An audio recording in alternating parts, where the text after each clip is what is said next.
Just like the street lights lit this town, like a fire in a blaze, gotta burn it down. Can't be afraid to leave this out.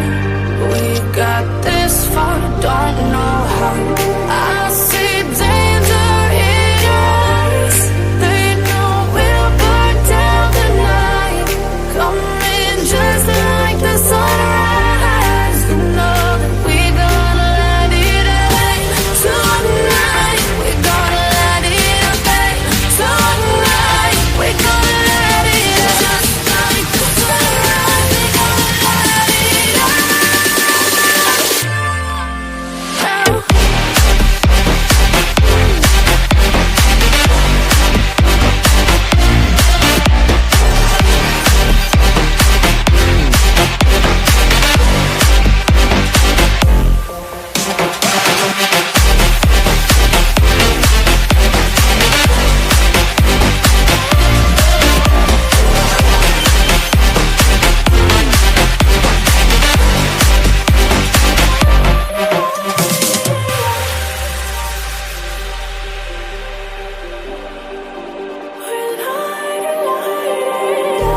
Just like a spark that's breaking out. Can't make a stop, can't turn back now. We know that there's no room for doubt. No, we can't turn back now. I see danger in your eyes. They know we'll burn down the night. Coming just like the sunrise. You know that we gonna let it rain. Tonight, we gonna let it rain. Tonight, we gonna let it rain. Just like the sunrise, we gonna let it rain.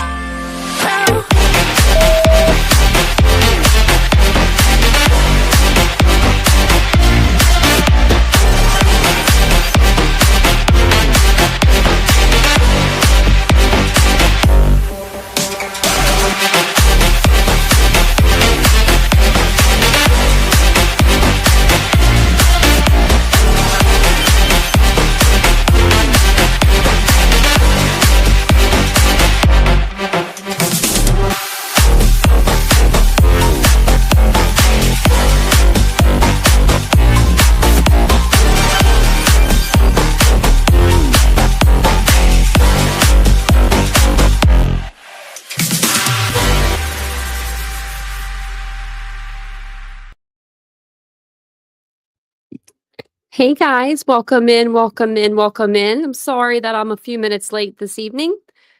Just checking my background, make sure everything is flowing back there. But it's Sunday. What can I say? You know, it's been a long week. It's been a long week. So welcome in. I hope you guys are having a great Sunday, a great weekend, a great Mother's Day. If you are in fact a mother, or if you're a father that's a mom and a dad at the same time, happy Father/Mother's Day to you, you know? Um, Unfortunately, I don't have my mother to get her anything or to tell her Happy Mother's Day, but she knows up there. But I do have a mother, sort of a mother-in-law. So, Haru, Happy Mother's Day to you. You have raised two amazing, amazing boys, men. So, I wanted to let her know that Mother's Day. And I'm sure your son, I should have had him come in and say it on camera. Happy Mother's Day to you. But he was talking about it earlier. So, welcome in, everybody. It's good to see you guys. It is Sunday, May the 11th already. We're going to be that much closer to summer. I say that every day, and every day I come on and I'm wearing a sweater because it's freezing. Wasn't freezing today actually outside, but it was kind of chilly in the house. So, I wanted to slip something on. But welcome in. Like I said 100 times, let's say hi to people, and then we'll get into tonight's live. So, I saw Princess Elsa was number 1. Look at that coming in hot. Hey, Ladybug. Hey, Lenora. Welcome in. Hey, CJK. Hey, Dawn. Hey, Willows. It's good to see ya. Hey, Ryan. Good to see ya. Michael. And thank you, Michael, for what you said about me eating. You said take your time, and that meant a lot. I'm about, like, literally, that literally made my night. I was like, oh, look, and Ladybug, you said it too. Thank you, guys. That means a lot. Yeah, it means a lot. Vincent asked me an hour ago if I was hungry. 8:12. It's 9:30. I was like, "Yeah, I'm hungry." We live in a small town. I'm like, "Where could he be?" But I forgot he was gonna get his car washed, and I didn't realize he took his car to get washed. I thought he took the rental car to get washed, and so he was excited to get his car washed, he just got it back, so, "Hey, baby girl, welcome in." And there's where I saw it. I was just like, "Oh, that's so nice." "Hey, Machichi." I do have you guys are really nice to me. "Hey, Mr. Rosebud." There's a couple of you that give me a hard time, but I love it. But I don't love it people in my comment section, woo, the comment section's been on fire the last few days. So if I didn't get to your comment to like your comment and you guys are in here every night, I'm sorry. I tried. There was just a lot of people in the comment section that was I don't know where they've been getting their information the last 2.5 years, but I'm glad they found us, I guess. I don't know. It was a weird place to be. Hey, Margot. Hey, KCG. Oh, I hope you feel better. I hope you feel better. Hey, Wandering Orphan. Like number 9. Everybody hit that like button for your girl, you know? Yes, happy Mother's Day to all the mamas. Hey, Robin V. And all the dog moms too, you know? Like me. Hey, Chantel. I had breakfast in bed this morning, which I get that like every weekend during every weekend morning I get that, but Vince is always up before me, if that says much. It does. This is a lot, actually. VM, welcome in, and happy Mother's Day to everybody. I know you guys are all moms in here. Hey, Jesse's girl. Hey, Tennessee gal. Hey, Donald. If I missed you, I'm sorry. Hey, Cat K. I just went over there like, I don't know. I think he might be, but I'm not sure. I'm just going to delete your. I won't put you in timeout. I'm like, I don't think so. Hey, Aries. Thank you. Thank you, Aries. I appreciate that. Hey, Teresa. Someone was, well, a lot of people before we get, I got 7 minutes. I'm 7 minutes in. I still have like 3.5 minutes or 2.5 minutes to talk to you guys. But no, my intro is usually about 10 minutes with the music, 3 minutes. People been hating. Oh my gosh, they was hating on my music today. And I was just like, leave my music alone. And they were like, what do you do for 3 minutes? Or because like, that's how long my intro is. They didn't say 3 minutes, but they were like, what do you do? And I was literally, you know what I do? I get nervous, so I have to pee. So that's what I was doing. So to all those haters out there, that's what I do before the live. I run around like a crazy woman. I like see if the dog is like the dogs want to come in, if they don't want to come in. And then I wear a lot of times I wear like these little things. You can see, but it's like a one piece outfit, one piece. So it takes a minute. So I just want to let everyone know. Right, Aries? I know. I was like, man, I was like, I thought I was pretty quick, but with the one eye, I was like, I thought I was pretty quick over here. And guess I'm not as quick as I thought. But I thought I'd tell you guys that's what I do. But I'm like, everyone has I get some nervous bladder. I think everyone's like that. Thanks, Dana Babe. Thank you. I appreciate it. A lot of people, thanks, baby girl. I love the music too. I I was like, um, I was like, well, you don't. I was kind of mean in the comment section because like they were being really mean. I was like, well, people like you do not belong over here. Like, because you know, man. I thought about covering that case tomorrow, Aries. I really did. I heard that it's getting a little like out of hand, but I don't know if it's like supposed to be or not. So, sorry, I've got like stuff on my mic, but yeah, I can look into it. I like that song too. We have like 3 different songs to choose from, and they said that song sometimes, like, scares them, like, one person said that, and I was like, "Oh, I thought I, like, let it, like, go, like, up slowly, but maybe I don't." So I try to do it a little bit better tonight. I'll try to be more, um, you know, thoughtful, I guess. But I ain't changing my music, I like it. Oh, I thought I missed someone. Oh, Marjorie, I did. Hey, Marjorie, welcome in. Whenever I see your name, Marjorie, I don't okay, I have an aunt named Marjorie, and every time I say that name, Marjorie, I always do not wanna say Marjorie. I don't know Do you ever get, like, weird people say your name, like, weird, and you're like, "I don't know, I just for some reason, I don't get Marjorie out of that." But that's exactly what it says, and I have an aunt, like I said, married into the family, her name was Margaret, but she went by Marjorie, I think. Yeah, I know she did, because I know that's where I've heard of the name.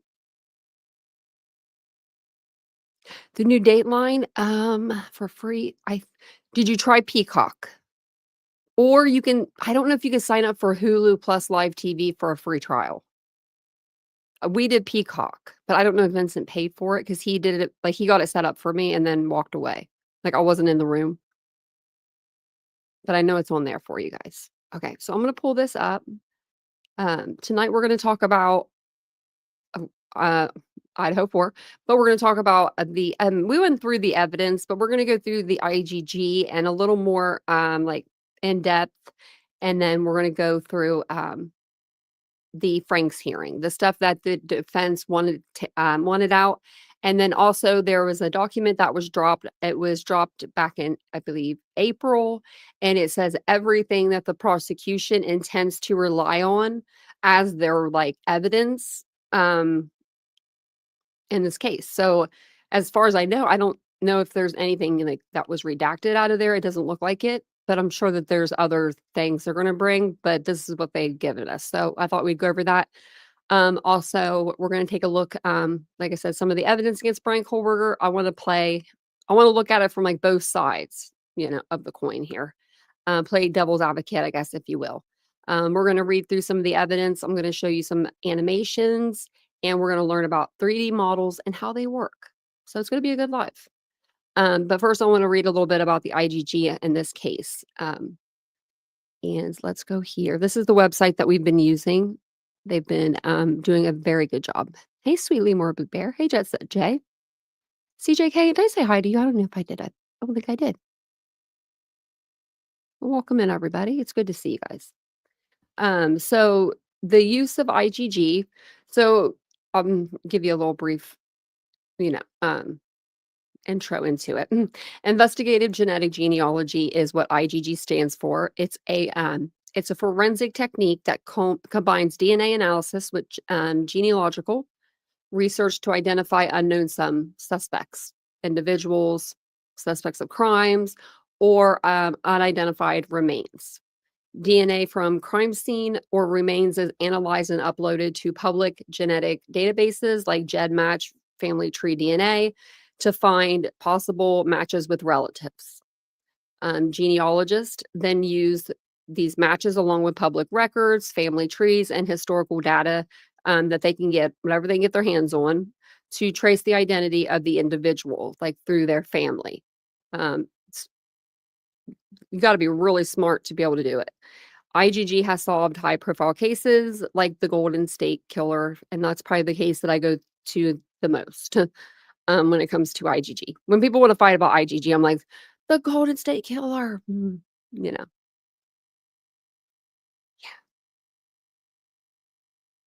Yeah, and the thing is that they broke the rules, so but there's like, how did they they put it in here how they pronounce, like, terms of service, like, they didn't break any laws, they just violated maybe, like, terms of service, which we may have all done that at one point or another. Has anyone ever been shot down on Facebook, like, for 6 days or 7 days or a day or so? They did that to me one time. I told my friend I was gonna "Hey, Summer Thunder."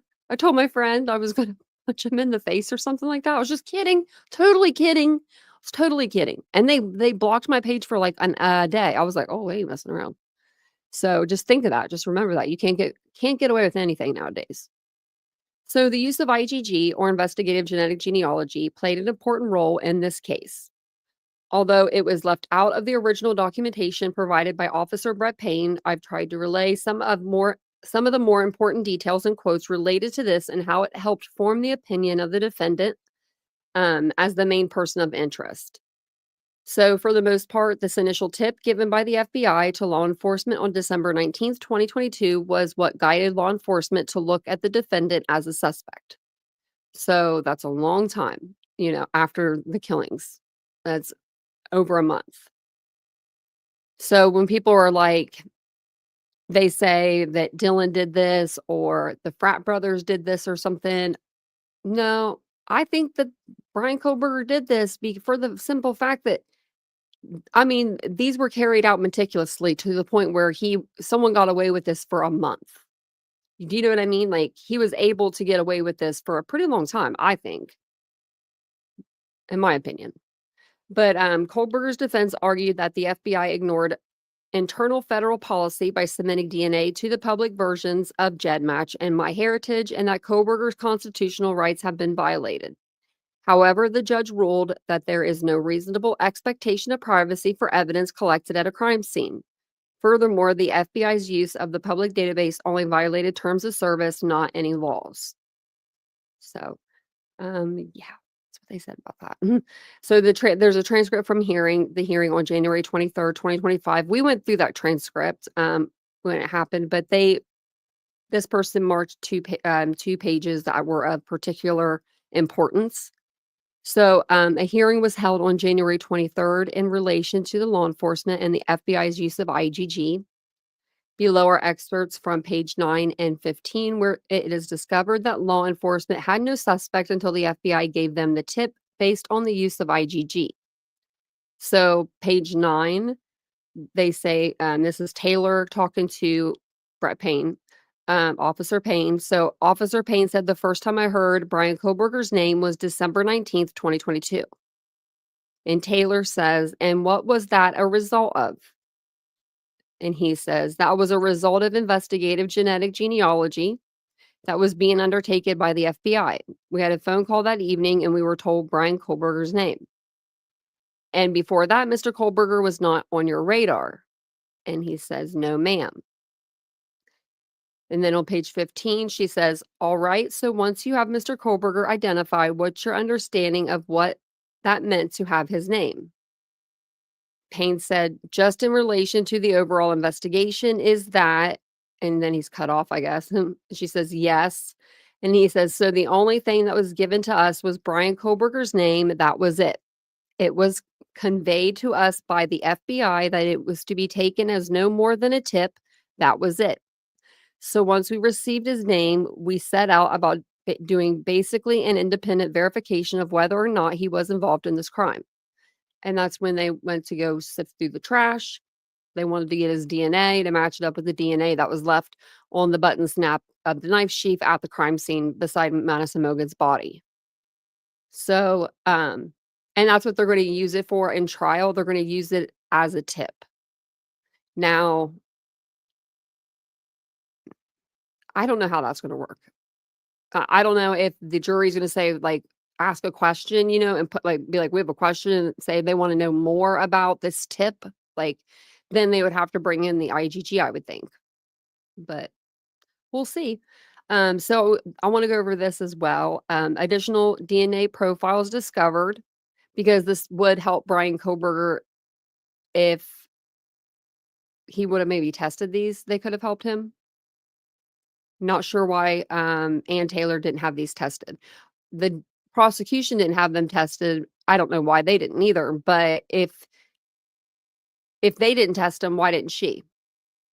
Is there a reason for it? You know what I mean? Are these profiles they both know are not going to be able to help Bryan Kohberger? Like, the prosecution, they're out of it. But, the defense knows that these aren't going to help, because where they were located could say something. So, the first one is the unknown male B came from a blood spot on the handrail going between the second and the first floor. So the first floor, if you're looking at the front of the house, you go in that front door there. That's the first floor. If you go to the left, there's a stairway right there. In my opinion, I think that might have been Xana's blood, from when Hunter maybe reached down to see if she was breathing or not for the 911 call. That's my guess. Or it could be from the killer walking out the front door. I mean, the neighbor said the front door was open at 8:30 the next morning, but we also have heard rumors that the slider was open. So, then we have unknown male B came from a sample of blood on some gloves outside the house.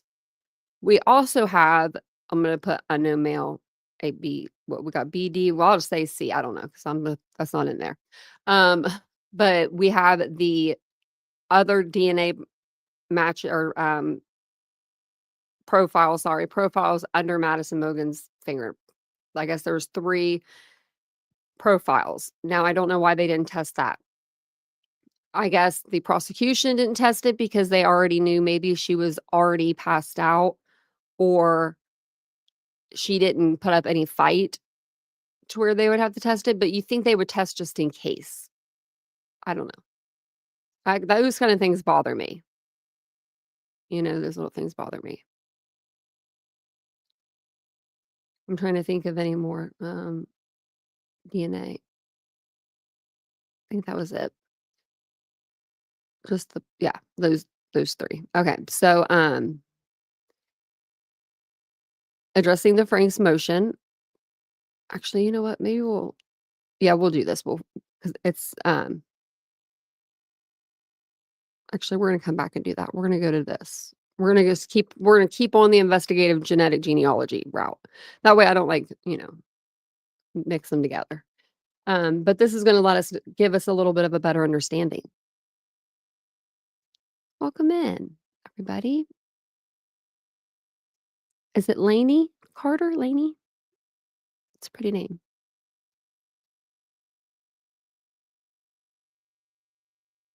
I don't know why I don't know why they would say male DNA. It could be. I personally think if there's how many was under her finger? 3. So I would think 1 would be her own. 1 would be maybe Kaylee's. Maybe 1 is whoever's jacket she put on.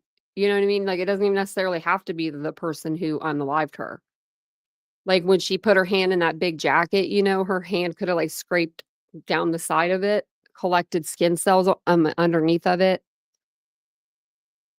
It could that could happen.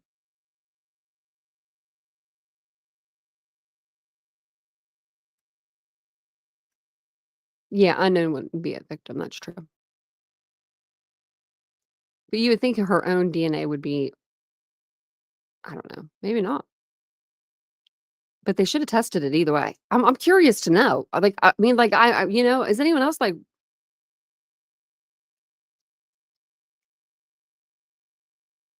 oh, I didn't see. I went up too, I was looking.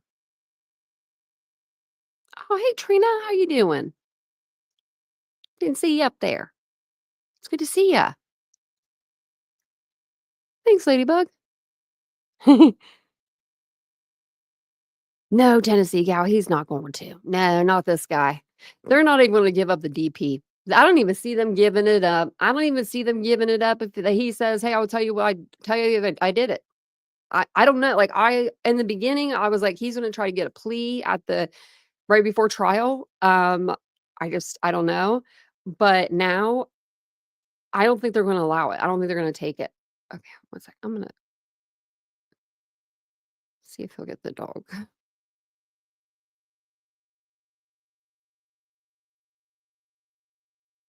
I'll just let her in. Hold on one second. Sorry, guys. I feel bad. I feel so bad.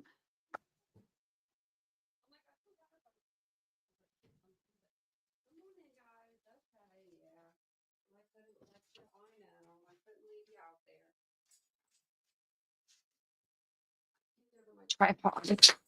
Sorry about that, guys. Get in your spots. Okay. They'll get in their spots. So you might hear their little calls for a second, but I'll start reading. They like come busting through the door. I was like, man, they really wanted to come in. I left them out there because there was food.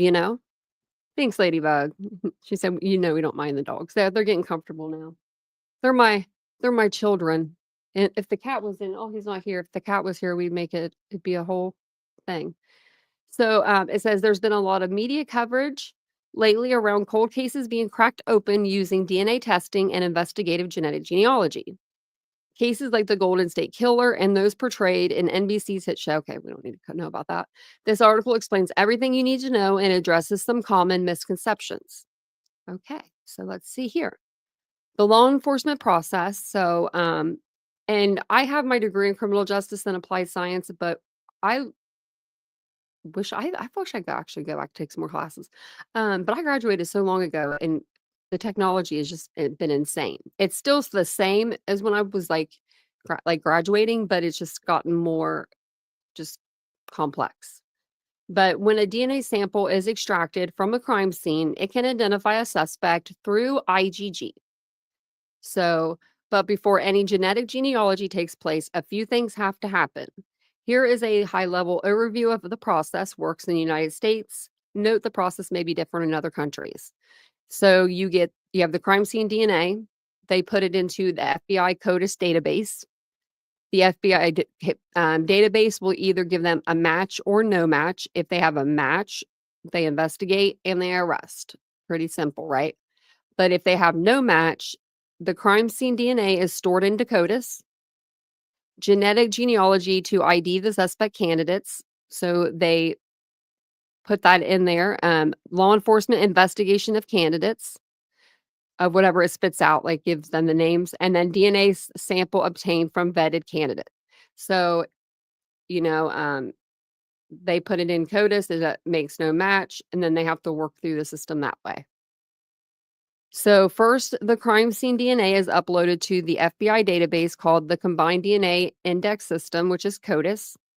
CODIS is populated with DNA profiles of both existing criminals whose crime met the criteria to collect a DNA sample and crime scene DNA profiles of unknown suspects.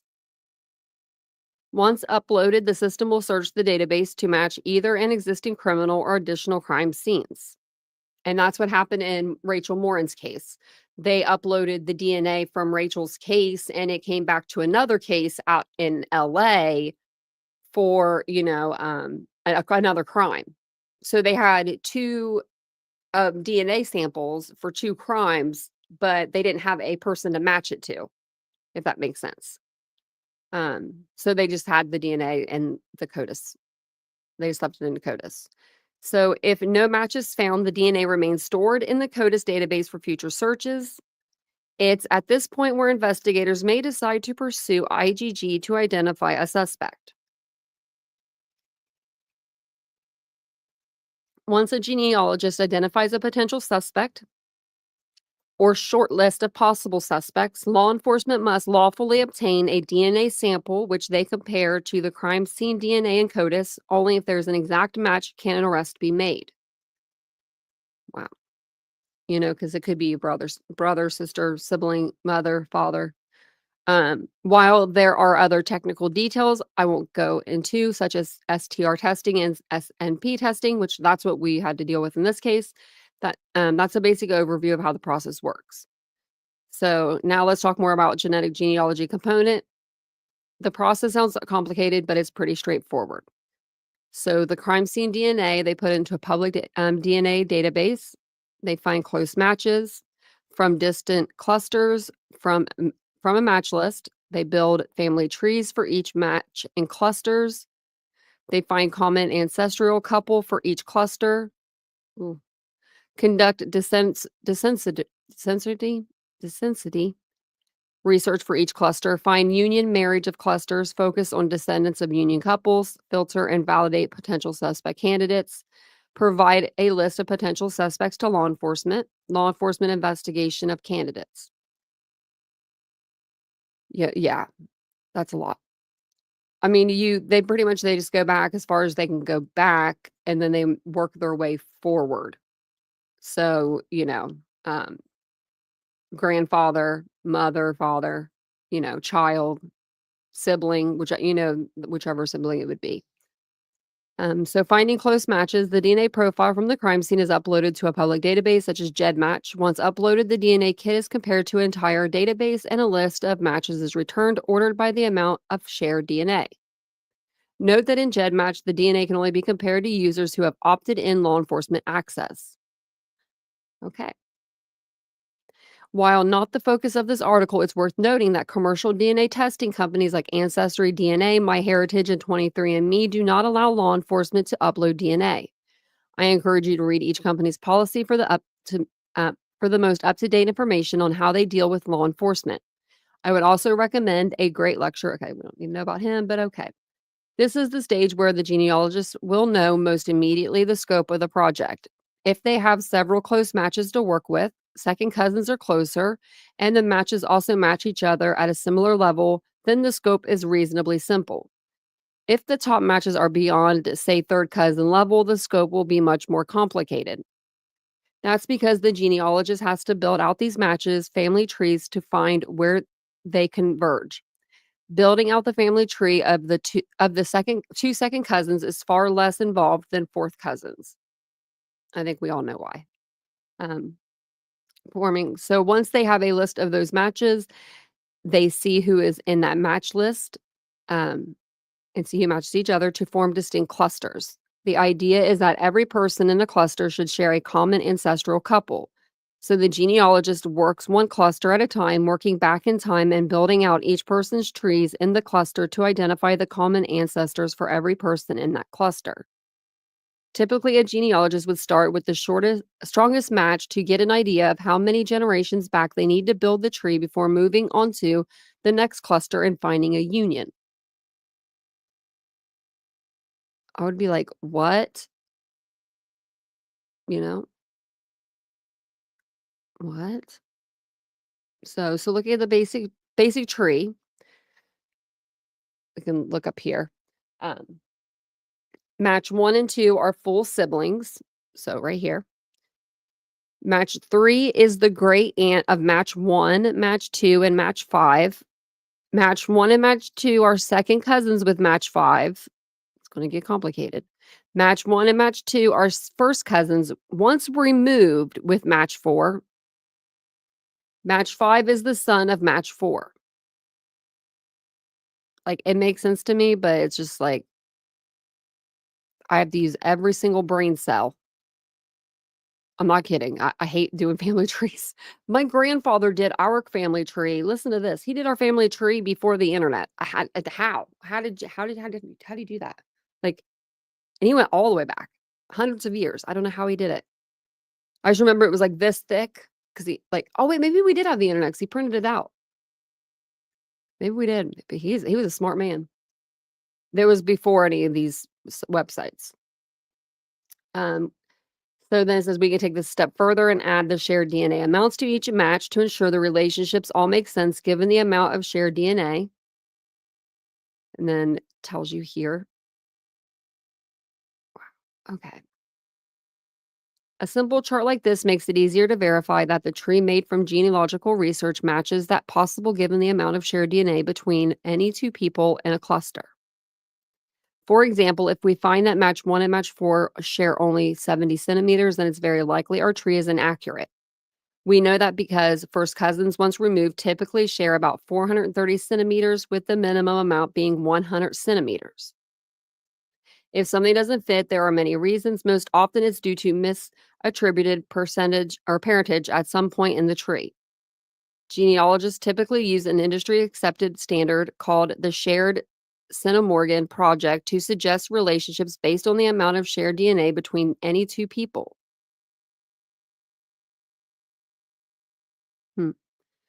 Not only is the standard used to suggest possible relationships, but it's also used to eliminate potential relationships.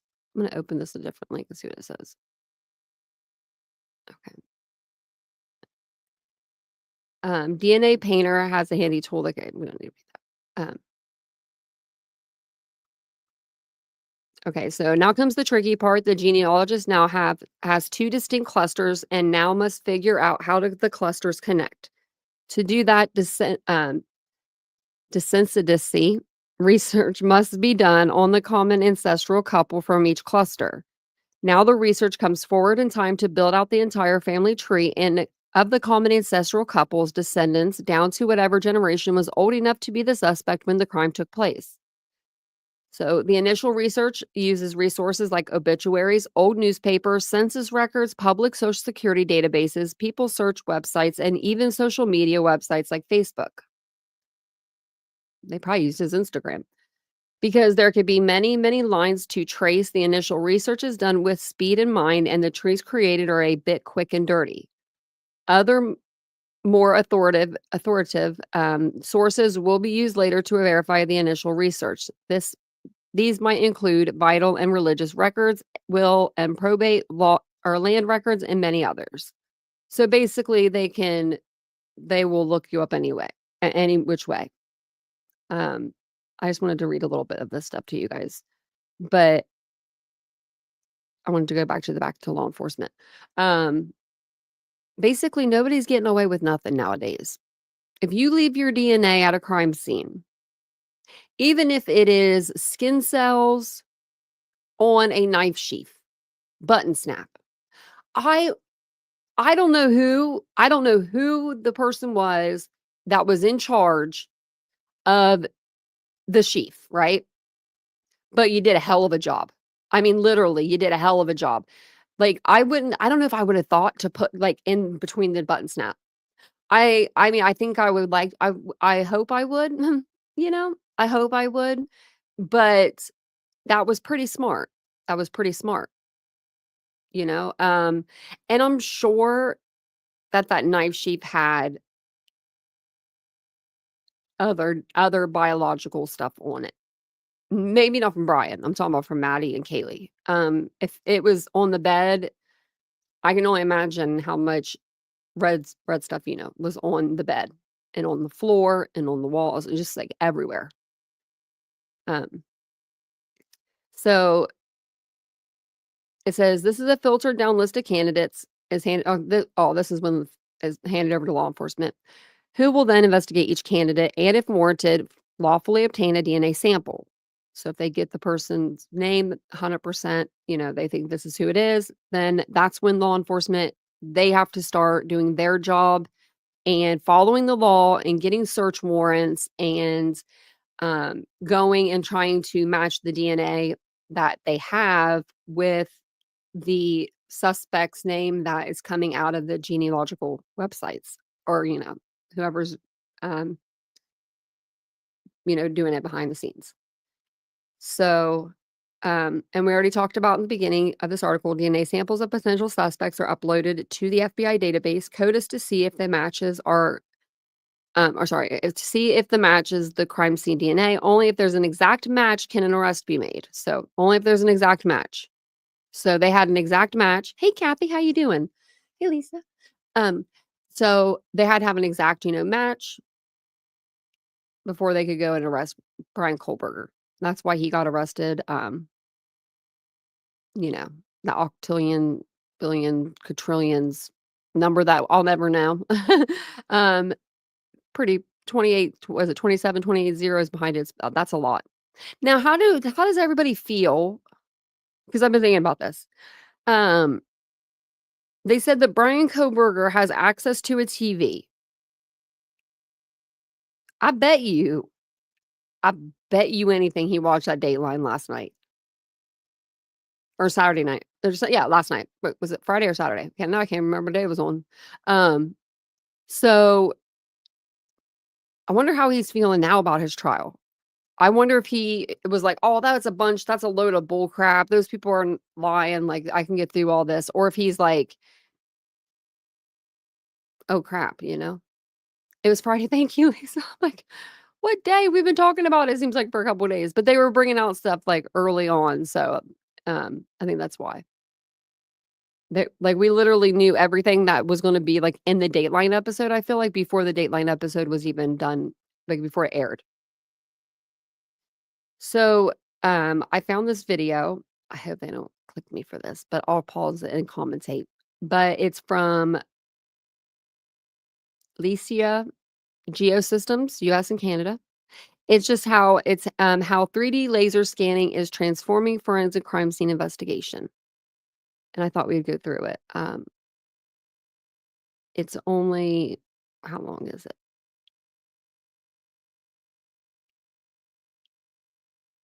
Oh, okay. It's 6 minutes. I'm like, I couldn't get it to like show me. I'll put their link in the chat too if you guys want to go and check them out. I'm sure they have other videos about, 3D scanning and how, it's going to be used in crime scenes. We did a whole live over this years ago. Like it's seriously years. It's been like 2 years.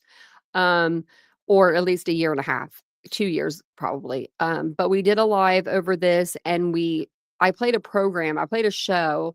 It was called Crime 360. I can't play it again because I think they copyrighted it, like wrote me on that or something. But the video should still be up. I think I just took a hit on the monetization, but they show you how 3D, like the 3D scanners work, how they're going to how they can replace a crime scene. They literally can set and time that crime scene just by scanning the room. And it literally scans every single item, like down to like an earring, down to a back of an earring, down to the smallest thing, it's all there. It's really is pretty exciting. It's pretty exciting stuff. And I think it's going to be pretty exciting to see all that when it's trial time. The 3D house that they're going to bring in. I hope we get to see all of that. I hope we get to see that and they don't have us just like, round Koberger the whole time. I'd rather see the witness, but they might hide the witnesses. So thank you, Matcha Cheat. And welcome in, Kiwi Mate. Oh, I bet he paid. I bet he paid to watch. Would you? I would.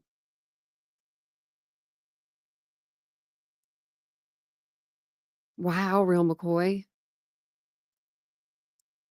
See? Man, genealogical is stuff like websites or the use of IgG. It it's gonna be the new wave of things. I don't even know what's next after that. Really, By the way, my dog's snoring already. So if you hear her back there, hopefully she doesn't put you to sleep. Every time she snores, go to sleep, it's like ASMR or something. I'm gonna get her a microphone. Okay, I'm gonna play this video. If you guys don't mind, take a second, hit the like button. It really does help the channel. If you haven't subscribed yet, please subscribe. We are super close to hitting 20,000 subscribers. I could feel it in my soul. So I appreciate you guys all being here. Oh, and tomorrow night we're going to hear from Mr. Maines himself at Unsolved No More. He is going to come out and we're going to listen to what he has to say about Bryan Koberger, wanting to be at his, watching his videos. So. I'm a former investigator, criminalist from the Portland Police Bureau.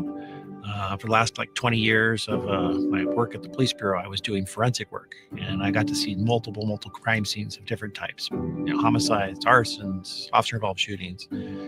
Hey, Squeaky. A full gamut of different crime scenes that I've investigated and worked.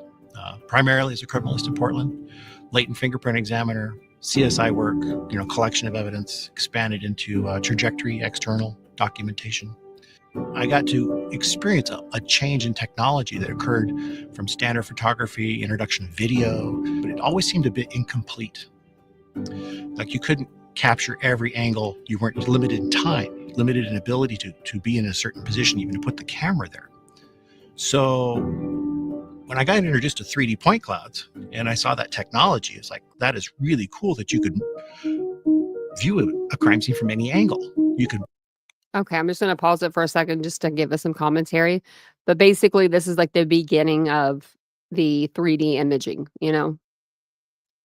We go back to it. It wasn't limited to the time while you were in scene to appreciate the three-dimensional space, because you can see the distance relationship, what might have interfered to give its position. And that movement is part of what makes it so valuable to the end viewer versus 300 photographs that you have to sift through. Rapidly, you're able to get a positional awareness when an analysis is done.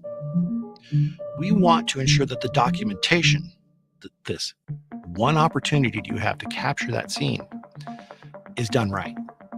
Many people will take pictures, but from those pictures, you can't derive what was the distance that shooter potentially fired that round from the subject that got struck.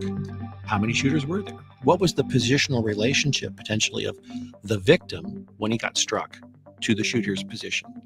Was this an assassination attempt? Was this a passion crime of anger, rounds just being fired, menacing gone bad? All these account into sentencing. So they can be very important throughout this entire investigative process. It goes from the CSI collecting the evidence, the investigative team evaluating that evidence, visualizing it. You then end up with the prosecutorial team taking it on. The defense counsel now has access to this digital twin. It has huge value that standard photography, video recording through the 1990s, we moved into the 2000s, that people were like, those were good, but they were just a little incomplete. You realize that you have that one shot to get it right. But when you hear testimony, you hear oral testimony from these witnesses, victims, suspects, you can now filter their statements through that point cloud. And as an investigative team, and ultimately the trier of fact, a jury, a judge, can now say, this person's not lying. They may not have all the facts. They have a partial truth, but what they said makes sense. Now, when I combine it with another person's testimony, that's going to be added to it. So multiple people doing their testimony can now be filtered through that point cloud, that 3D storytelling tool that I really advocate for. I'm a passionate person about that because having been in that hot seat in a grand jury room, I want to give officers or victims, community members, the ability to utilize.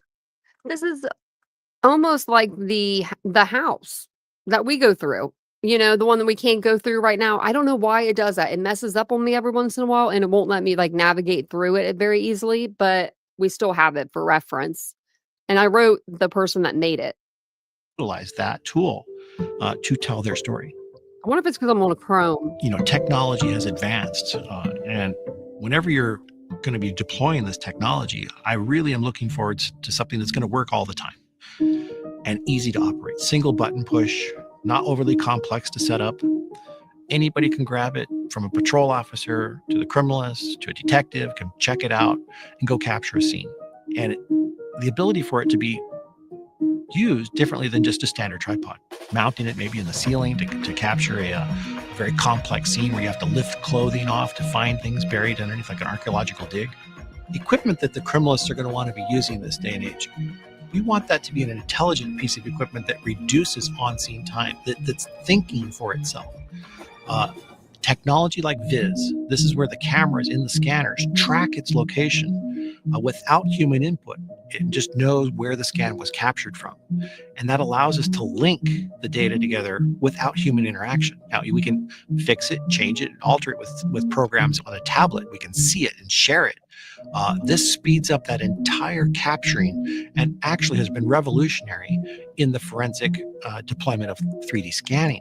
Now, all of these technology that we get has to be boiled into a program that's very simple to use, like Register 360, drag and drop functionality of data into it, automations of registrations, register all the data, pull it together into one big model space that's then shared, and view the analysis that's done by your experts, your team that have been working off the single truth, the digital twin of that crime scene. So you want to basically capture that and share that on scene. So it's a wonderful thing, like having Cyclone Field 360, where you have an iPad or a phone, and you can actually take your initial scans and on scene, take it into the command post and share that with the investigative team. So the criminalist side of it can still continue working with that scanner. It's freed up. So basically, this scanner just goes and rotates 360 degrees and takes pictures. And I mean, it's replacing the cameras. They don't even need to have their cameras out anymore, really, other than for, close-ups, things like that. But and the investigative team now has access to that scene where normally they would be waiting for the investigators to be finishing it up for the initial documentation phase. And these new technologies that are out there are drastically changing the way investigators. Okay, I just wanted to show you guys a little bit of that to give you guys an idea of how that stuff kind of works. It's pretty interesting, I want to learn how to do animations myself. I really want to learn how to do them so bad. That's something that I want to learn by the end of the year. Better get started on that because it's hard. They're hard to do. But I do have a couple that I wanted to show you from Asget. She was a creator on TikTok. She does have a YouTube page though. Let me go over and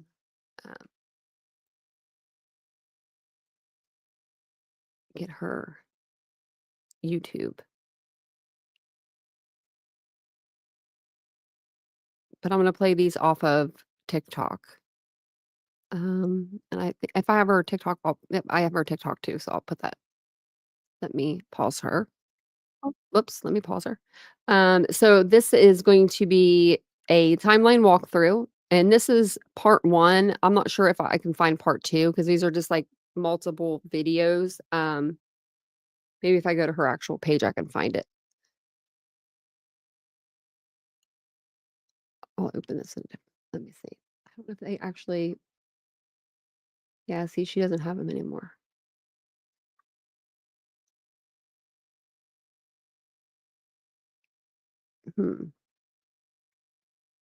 That's really weird. Wonder why she took them down. Okay, well, the internet's forever.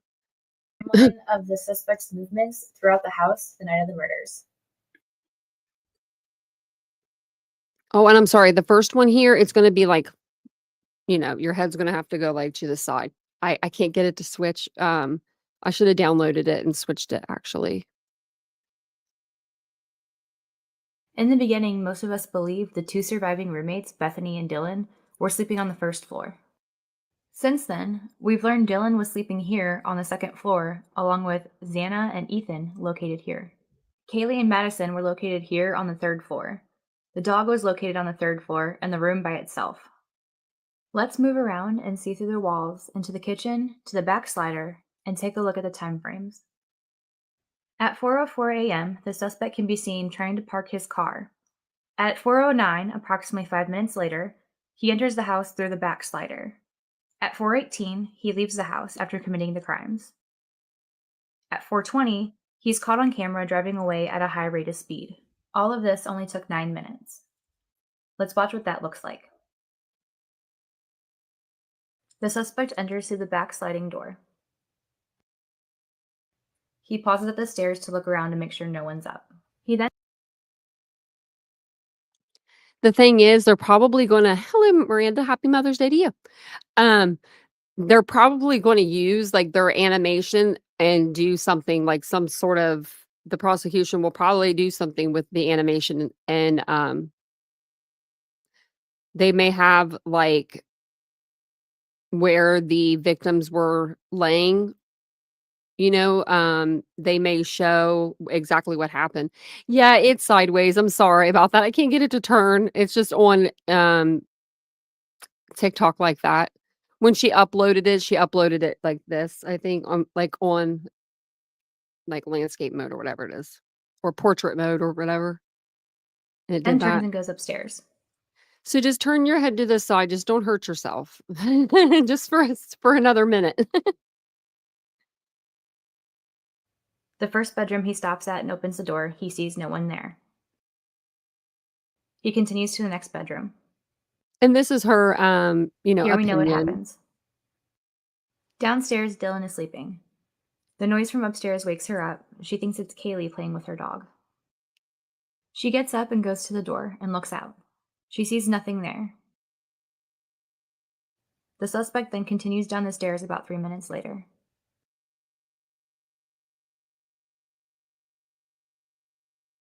He then heads to Xana.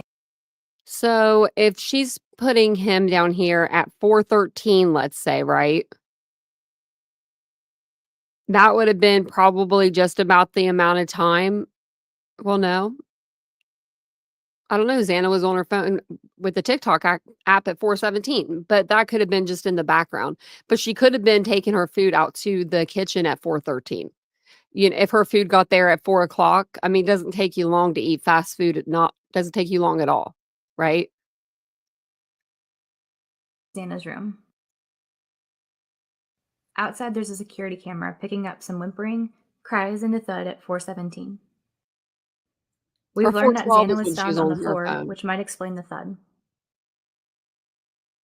It was 4:12, wasn't it, actually? Not 4:17, I'm sorry. So, yeah, she could have been. Dylan again hears something and looks outside her door. She sees the suspect. He walks right past her and leaves.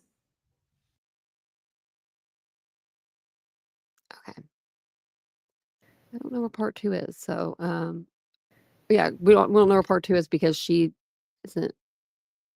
Yeah, I don't want to go through all that, but like she didn't upload it. And then I think this one might be sideways too. I was gonna play. There was like a few of them. I don't know if this is one of them, but okay, no, this isn't. Okay, this is the other one. So this is the suspect's movements In the inside beginning, the most home. of us believed the two surviving roommates, Not Bethany this. and Sorry. Up here is the last entered one. the This is neighborhood at this is when he's entering the neighborhood. So and then leaving the neighborhood. So we just got a video of him, whoever the suspected, killer is. He either walked in the front door or the back slider door. Now, if he went through the front door, it either had to be like unlocked, I'm assuming. I mean, like really, that's it. It would have had to have been unlocked. If he went through the back slider door, it could have been locked and he could have popped it open. They're pretty easy to open, those back sliders that they're just really, they're not made very well, you know? So that would have been an easy point of entry to get, like, in order to get into the house. Now, if he didn't get in the back slider, maybe he would have tried to climb through the bedroom window right there, the one that was Dylan was in, because that screen was down. I mean, who knows? But I'm glad that he didn't. But I mean, yeah, because she would have been dead as well. But this shows, so this next video is the right way, and it shows his path of travel. And she did these like over a year ago, so she was pretty right on. 3:29 a.m. Approaching the house, he noticed the lights are on. This hinders his plan, and he now has to rethink things. He continues on to the back where he sees even more lights on. From the affidavit, we know he drove by the house 3 times in less than 5 minutes, probably trying to figure out what to do next. He finally decides to leave the area for a little while, and observes the lights are on one last time in front as he drives off. Cameras show him leaving the neighborhood and exiting on Walenta Drive in this direction. It's uncertain which way he went from this point here, but we know that he is seen here at this location at 3:45 a.m., caught on a gas station security camera. To the map, we see the suspect re-enters the neighborhood at 4:04 a.m.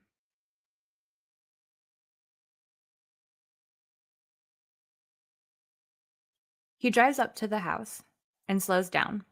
Looking at the windows, he sees the lights are now off. Continuing to the back, he checks to see if those lights are off. They are. He's excited. He knows everyone is finally in bed, but he wants to check the front one last time. As he drives down, he's filled with adrenaline, seeing the lights are all off. His brain short circuits for a second as he clumsily tries to turn around in front of the house. It fails, but he Short regains circuits. composure and drives on. He's caught on camera making a 3-point turn at the end of the street to return back to the residence.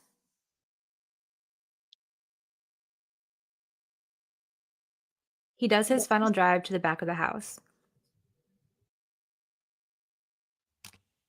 Minutes later, he's entering the kitchen through the sliding glass door.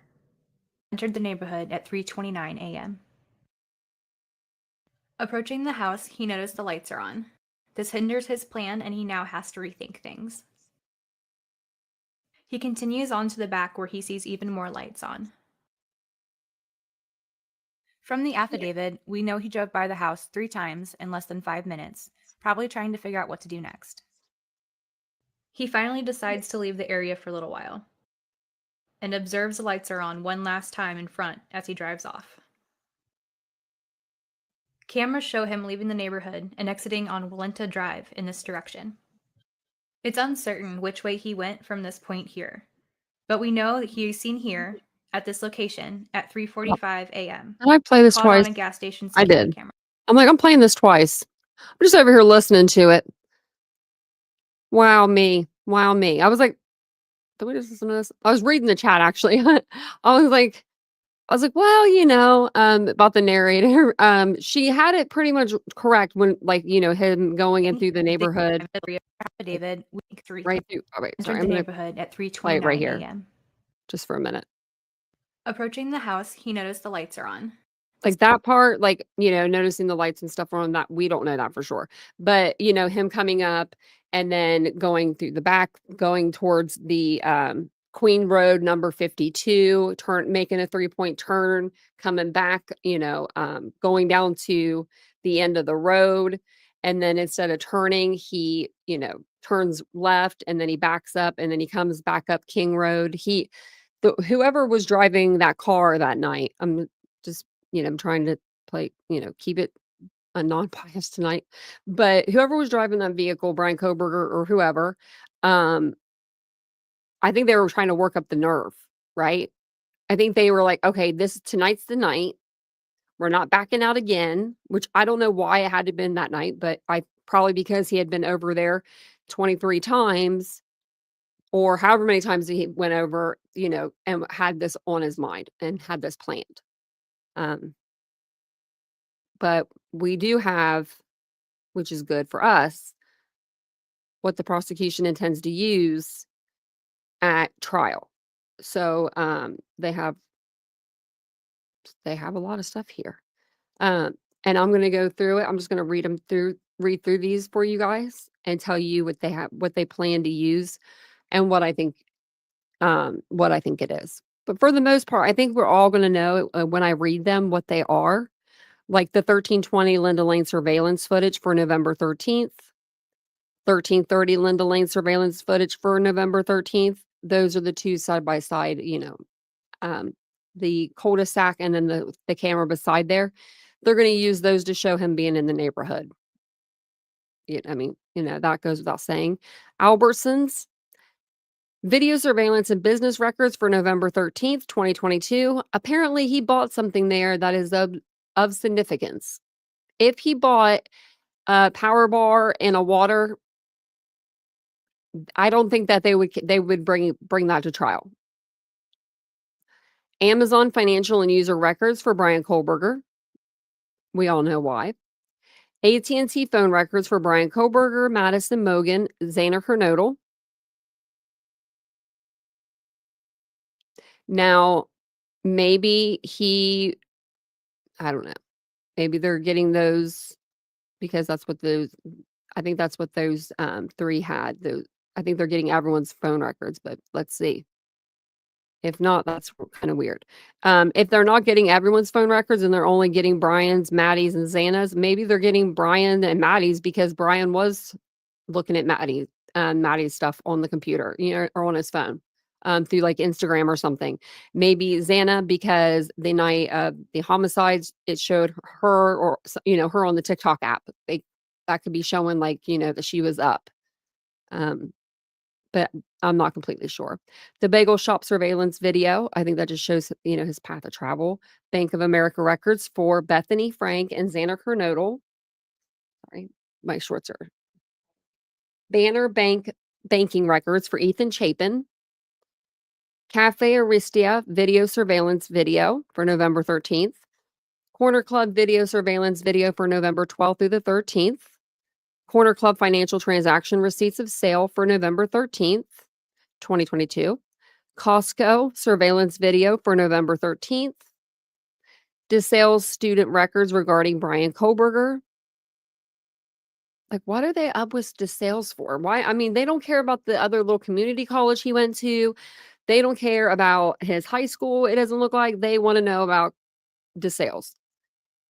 Did something happen at DeSales? Can you get your doctorate at DeSales? Does anyone know that? Hey, Trips. Thank you. I appreciate it. I appreciate that so much. Thank you. I'm wondering. What happened to DeSales there, Kohberger? Because he is known. I mean, he is known to be doing something at every school he goes to. And I mean, WSU is no different, right? The trading school he went to, he was messing with the girls. They had to put him in the HVAC. He couldn't be in the little cop program no more. ROTC or whatever it is. So maybe something happened to sales. I don't know. Dick's Sporting Good record of sale for Bryan Kohberger. He bought the balaclava there. Discover financial records for Kaylee Gonzalez. DoorDash records for Xana Kernodle and Ethan Chapin. Early warning records. I don't know what that is. Elon financial records for Kaylee. ENS services surveillance video for November 13th, 2022. Farmers insurance surveillance video for November 13th. We are farmers. Dun, dun, dun, dun, dun, dun, dun. Don't think he was getting insurance. Floyd's Cannabis Company surveillance video for November 13th. Wonder if he was driving by there or if he was stopping in to get some Floyd's cannabis. Guess we'll find out. I mean, he did have a green leafy substance in a bag in, his car, so maybe. Grub truck, Doris Stacks, crypto.com, financial records for Bryan Kohberger. Oh, he's into the crypto. He was into the crypto. Forrest Stacks. Let's see.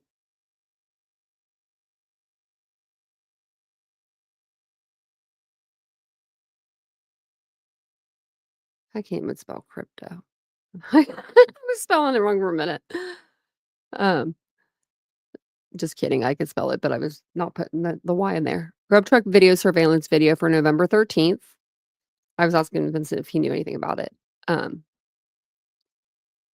Harbor Freight business and surveillance records. Wonder what was bought at for Harbor Freight.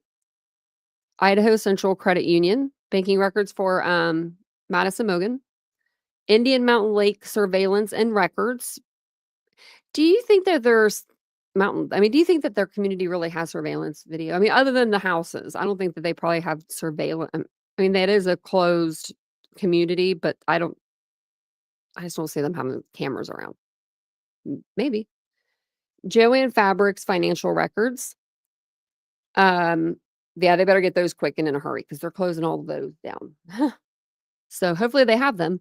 Latah County Sheriff Office Deputy Darren Duke body camera video on August 21st, 2022. Why?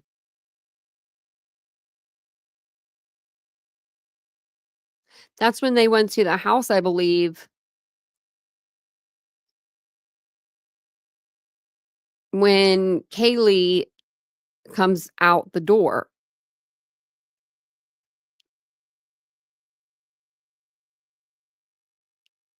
I'm trying to see if I can find the date really quick. Like, I just want.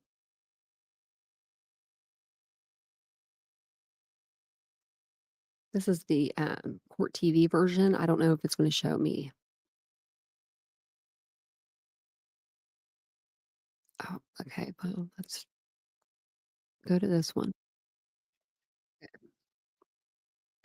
Okay. Shh. I'm like trying to get him to be quiet. I'm trying to find a date. Okay, nope, I'm lying. Okay, I lied. This was August the 16th.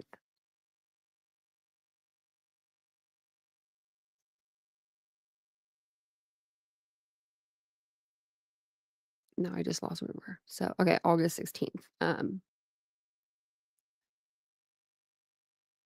Oh, I bet it's the one that he was when he was pulled over. August 21st. So, Marshall's financial records for Bryan.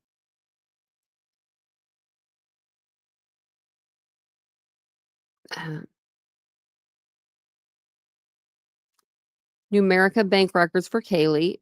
National Weather Service records for November 12th and 13th. PayPal Venmo financial records. PNC bank records for Bryan. Penn Teledata records. Pennsylvania State Employee Credit Union for Bryan. Petco financial records for Kaylee. Rite Aid financial records. Ross financial records. Sunset Mart again. And it's for the video surveillance. Target financial records. TikTok user accounts for Xana Kernodle. TJX financial records for Dylan Mortensen. T-Mobile phone records for Kaylee and Dylan.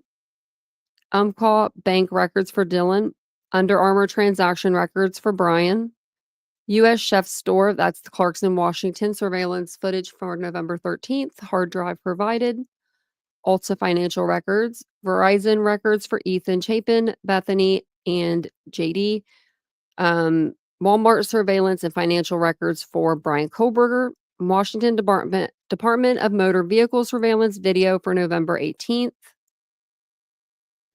Washington Department of Motor Vehicles registration documents for Bryan Kohberger, Washington Trust bank records for Bryan, Wells Fargo bank records for Maddie, Winco financial records for Bryan, Winco financial records and video surveillance for Bethany Funk, Dylan Mortensen, Kaylee Gonzalez, Madison Mogan, and Xana Kernodle, Washington State video surveillance for November 13th, Washington State University parking records, and that is part of the records that they are going to be relying on.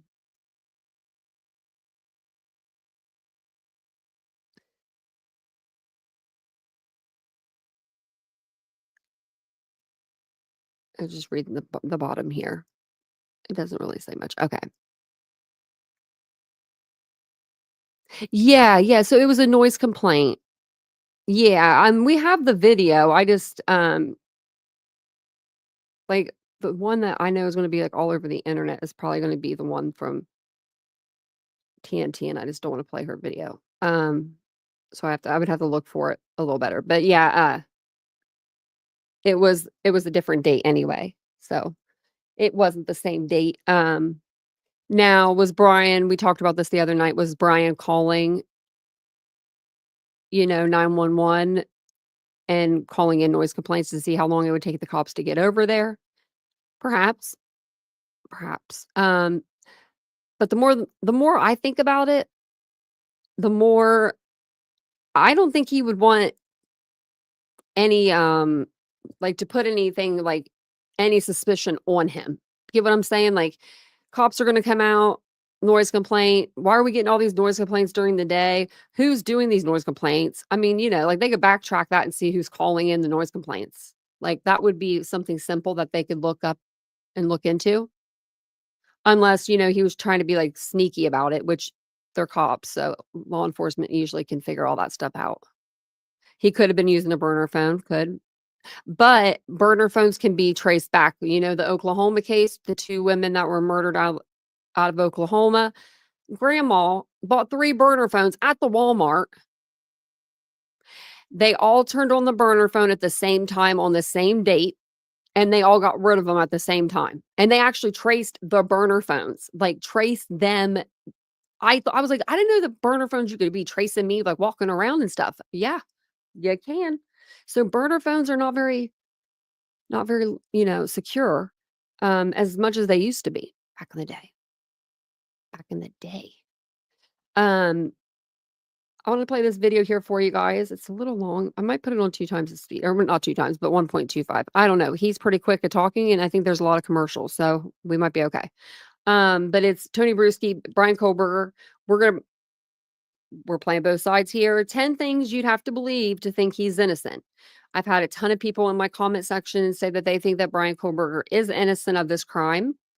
But they don't tell me why. They just say Bryan's innocent, or you're the worst person ever. I don't know. They'll say just something. But I would love to know. I love when people have difference of an opinion. I just don't know how people can get so far out. You know what I mean? Like so far out into left field with this case when the information is right here. I don't know. We're getting information. They're giving it to us.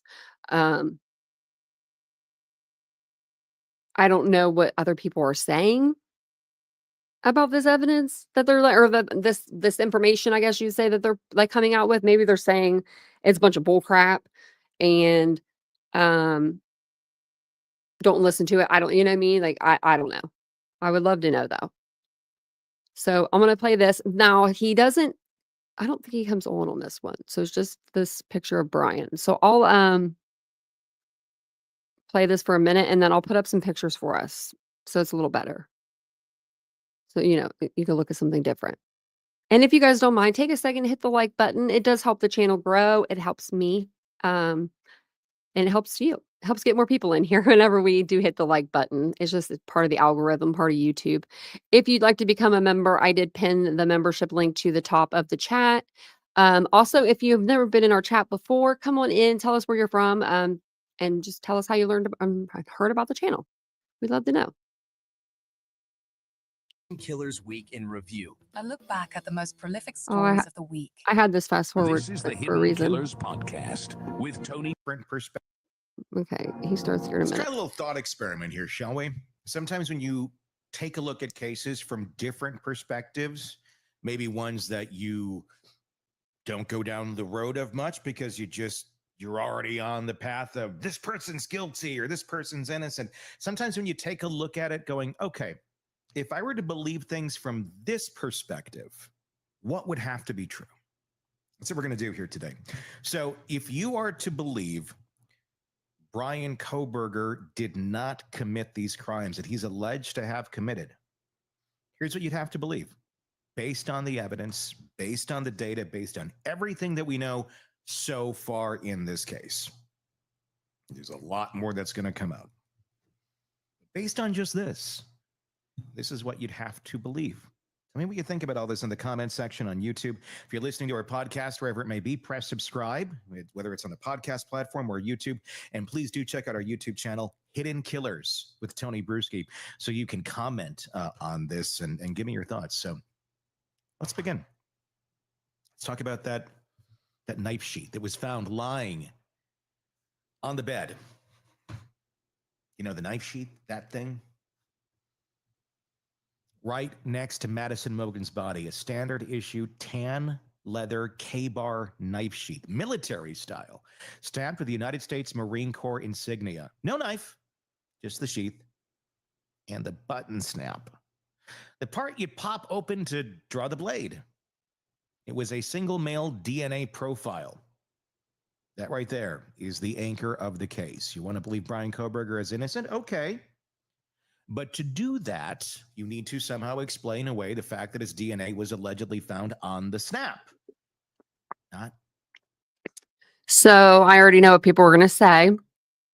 He messed with it at a trade show, and that's how his DNA got on the button snap. Nope. That cannot happen at the Amazon. No, no, no, no, no.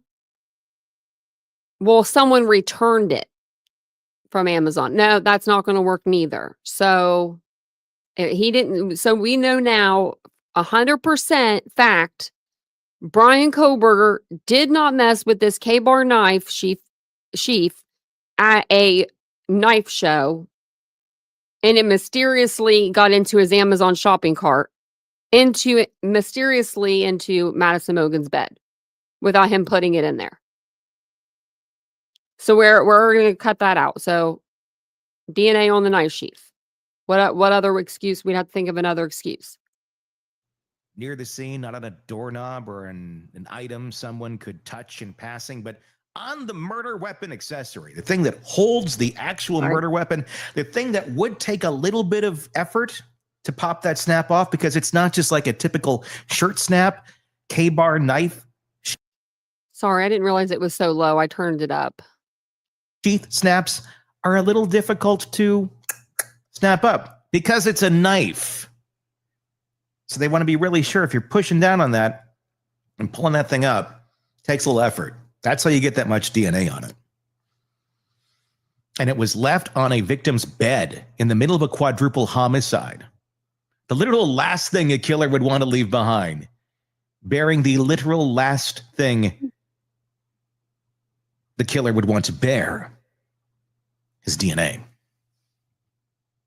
And to be clear, this wasn't some degraded, partial, we might have had a match sample. This was the full single source male profile. When investigators eventually matched it against DNA taken from trash outside Kohberger's family home in Pennsylvania, it came back with a likelihood ratio that excluded 99.9998% of the male population. In layman's terms, unless Bryan Kohberger has a secret identical twin, no one's ever heard of. It is his DNA.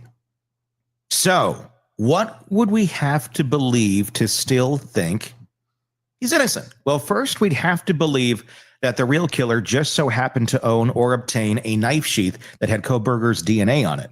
Maybe Kohberger handled it once at a surplus store. Oh, wait, he got it on Amazon directly. Or maybe the killer got his hands on one of Kohberger's personal items, wiped it down on the snap, and then placed it at the scene. That's one opinion, sure, but let's be honest.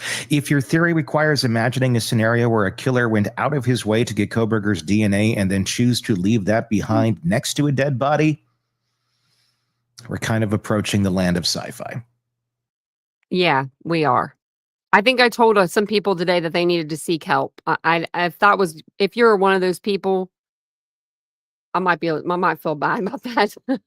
You also need to believe that this all happened without leaving any other physical trace of anyone else at the scene. Because here's the thing, that knife sheath, it didn't have a mix of DNA. It wasn't like a crowded party scene where you'd expect a few stray cells from different people. It had one person's DNA on it. That's it. One person. No second contributor, no partials, just the guy who's going to be on trial. Now, defense attorneys might argue about DNA transfer. Maybe Kohberger's DNA get on the sheath through secondary contact, like someone else touched a surface he'd touched, then touched the sheath. But we're not talking about a stray skin cellar doorknob here. We're talking about the snap closure on a military-style knife sheath, allegedly found under a corpse in a locked-off crime scene, with nobody else's DNA in sight. That's a transfer. It's the most precise, surgically accurate case of indirect contact the forensic world has ever seen. And look, DNA can degrade, samples can be messy, but that's what makes this so unusual. This was clean. It was intact. Investigators weren't digging through chaos to find a weak result. It was a gold standard match. Just in case everyone's wondering, no, the police didn't go rummaging around his trash and immediately decide to arrest him. They used a genealogical search to track the DNA to a family line, and then narrowed it to Kohberger. Then they waited, watched, followed, got DNA from his father's trash in Pennsylvania, compared that to the sheath DNA, then finally got a direct sample from Kohberger after his arrest. 3 steps, each one confirming the same conclusion. If this was contamination, it would have to be the most consistent contamination in modern criminal history. And if that's not enough, let's add a dog to the mix. A little while after Kohberger's arrest, when authorities searched his apartment in Pullman, they collected a long list of items, vacuum debris, fibers, possible hairs, and a strand of animal hair. Now, in most cases, that might be meaningless, but in this case, we know one of the victims, Kaylee Gonzalez, had a dog, and the dog was found alive at the crime scene, reportedly barking during the attack. If that animal hair, pending forensic testing, matches the dog from the house, we have another direct link between Kohberger's private apartment and the murder scene. Again, pending investigation, something that'll probably come out in court.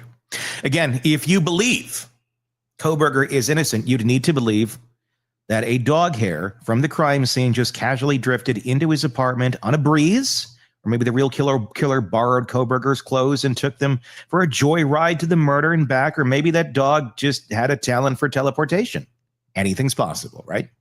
And what about the rest of the scene? You'd expect a crime that bloody, that violent, to leave traces everywhere, blood smears, hair, skin, something, but no one else's DNA is found on the sheet. There's no evidence of multiple people carrying out this crime, no defensive wounds suggesting a team effort, nothing that points to anyone but the person whose DNA was sitting on the combat sheath next to one of the bodies.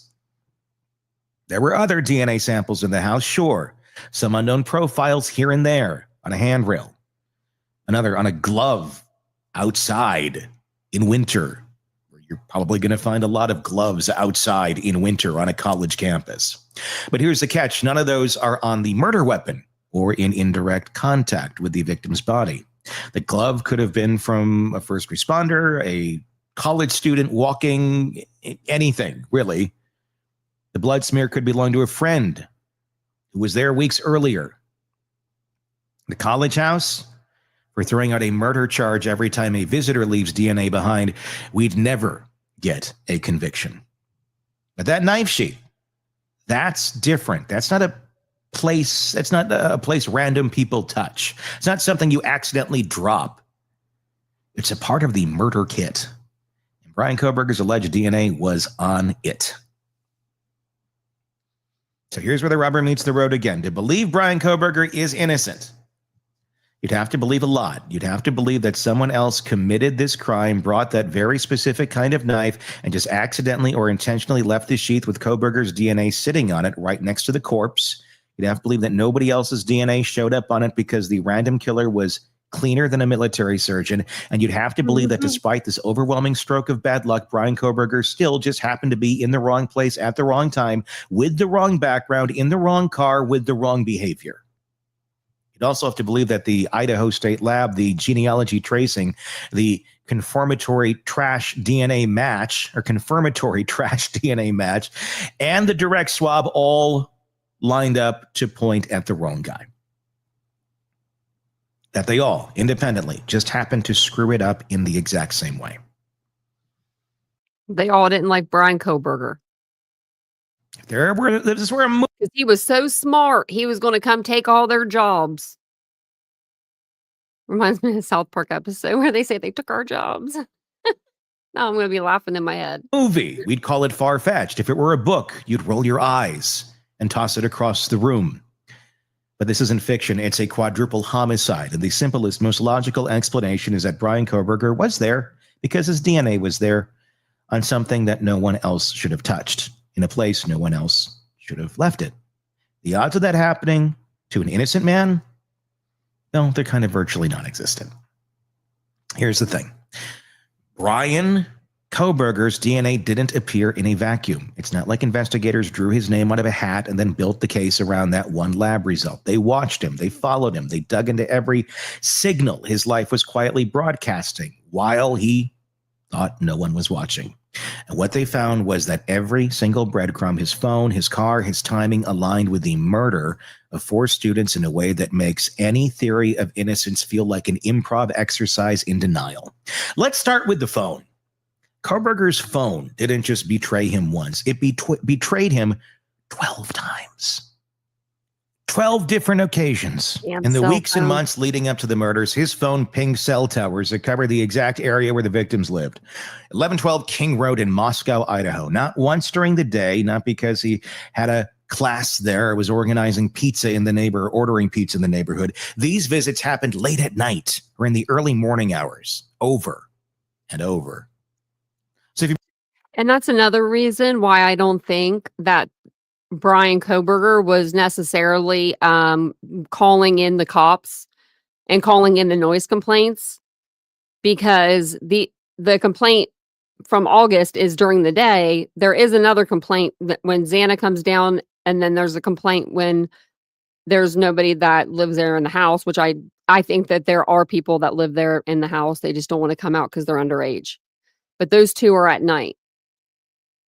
But the one from August is during the day. If you believe he's innocent, you got to start there. You got to believe that for reasons Unless he turned his phone off on that occasion. unknown, this 28-year-old PhD student in criminology just happened to take quiet nighttime drives through a college neighborhood where he didn't know anyone, where he wasn't meeting anyone, where he had no social or academic ties, and where 4 young students would eventually be murdered. And you'd have to believe he did this repeatedly, including one specific night in August where a sheriff's deputy pulled him over just minutes after his phone pinged right near the house. Wrong place, wrong time again. Fast forward to the night of the murders, November 13th, his phone was active until 2:47 a.m., connecting to towers near his apartment in Pullman, Washington. It's about a 15-minute drive from Moscow. Then suddenly, silence. From 2:47 until 4:48 a.m., his phone went dark completely. No signal, no tower connection, no activity, just off, right as the murders were taking place. Now, if you believe Bryan Kohberger is innocent, you've got to believe that he randomly turned off his phone for exactly the same 2-hour window that the real killer used to carry out one of the most brutal homicides in recent history. Wasn't a dead zone. Cell coverage exists the whole route. It wasn't airplane mode for a nap. He was allegedly out driving, and his phone just so happened to be silent through it all. Then, as if on cue, at 4:48 a.m., the phone lights back up. And guess what? It's not pinging in Pullman, where it started. It's pinging south of Moscow on the same stretch of road. White Hyundai Elantra had just been seen driving away from the crime scene at high speed minutes later. You'd have to believe this was just an accident, a perfect technological fluke. Maybe his phone ran out of battery and came back online in exactly the spot the real killer was fleeing through.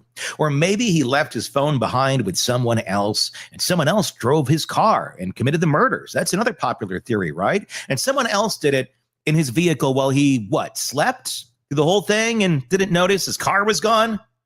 And then this is important. At around 9 a.m. that same morning, his phone pings again in the vicinity of the King Road home. The bodies hadn't been discovered yet. No crime scene tape, no sirens, just a quiet, blood-soaked house. No one had entered. According to the data, Koberger's phone was right there again. So now you're on the hook for two beliefs if you think he's innocent. First, that he coincidentally blacked out his phone at the time of the murders. And second, that he coincidentally wandered by the exact house later that same morning before the police even knew what had happened. Maybe he just liked the neighborhood, or maybe he was sightseeing. But sure, it starts to feel less coincidence and more like compulsion, because if that trip was what it looks like, a return to the scene to see what the fallout was, it matches a psychological profile you'd expect from someone who couldn't help but revisit their own crime. Let's talk about the car. Investigators didn't just track the phone, they tracked movement using video from traffic and residential surveillance cameras all over the area. They pieced together the path of a white sedan that started circling the King Road neighborhood in the early morning hours of November 13th. The vehicle is seen on video at 3:29 a.m., making one pass, then again, then again. By 4:04 a.m., it appears to stop or park near the residence. At 4:20 a.m., it flees the area at high speed, taking a roundabout route out of the neighborhood using back roads, and then it travels south and eventually loops north, mirroring almost identically the path Koberger's phone takes when it comes back online. That car, captured on video multiple times, was a white Hyundai Elantra without a front license plate. Now, for those outside of Idaho, here's a detail that might slip past you. Idaho requires front and rear plates. Pennsylvania, where Koberger's car was registered at the time, only requires a rear plate, meaning that car on the video, white Elantra, no front plate, isn't just a match in color and shape, it's a match in legal detail. You're not just finding a similar vehicle, you're finding his vehicle. Eventually, investigators traced the car to Koberger, 2015 white Elantra, registered in Pennsylvania, residing at the Washington State University apartment complex in Pullman, where they pulled campus surveillance. They saw that same car leaving his apartment lot around 2:44 a.m., the night of the murders, and it returned around 5:25 a.m. Let's recap. Koberger's phone stops transmitting at 2:47 a.m. The car leaves his residence at 2:44. The murders occur between 4 and 4:20. The same car is seen fleeing the scene while his phone remains dark. The car returns to Pullman. The phone lights back up. You'd have to believe that someone else, again, just so happened to drive a car identical to his in the exact same direction on the exact same time with no front plate on the night of the murders, and that Koberger himself didn't notice or report that his car had been taken or realize he was about to be linked to the crime scene by moving a constellation of video footage and cell tower data. It doesn't stop there. Phone data, the lack of alternative suspects with anything even remotely resembling this trail, it all piles into a portrait of proximity and opportunity. And yet, for some reason, Koberger has never offered an alibi. There's been no statement of, I was here, I was with someone, just silence. And from the defense team, vague suggestions about unreliable cell data, unidentified DNA on unrelated items. But when it comes to the phone in the car, the silence is loud. I know he said, Ann Taylor said, he likes to go and stargaze. It was a foggy night. You couldn't see. And the judge said, that's not an alibi. Because it's not. The white Elantra was also Nope. If he wants to use that as an alibi, he might as well just put himself on the stand. Allegedly observed in multiple states as Koberger drove across the country to Pennsylvania with his father just a few weeks after the murders. During that trip, he was pulled over twice in Indiana. The car matched every detail, right down to his make, model, and missing front plate. He didn't ditch it. He didn't paint it. He didn't even try to hide it, which, depending on how you look at it, either signals supreme confidence or total detachment. And remember, after the FBI tracked him down in Pennsylvania, they watched him clean that same car inch by inch in his parents' driveway. Not a casual rinse, not a winter wash, a thorough, gloved, methodical clean. Investigators noted he... Well, I mean, look at the car. It is a filthy piece of crap right there. I mean, it's not a piece of crap car. You know what I mean? But, I mean, it looks like it. They drove it across country. I'd be cleaning it too. But, I mean, the inside now, why you be cleaning it like that? Even went so far as to wear surgical gloves while taking out trash.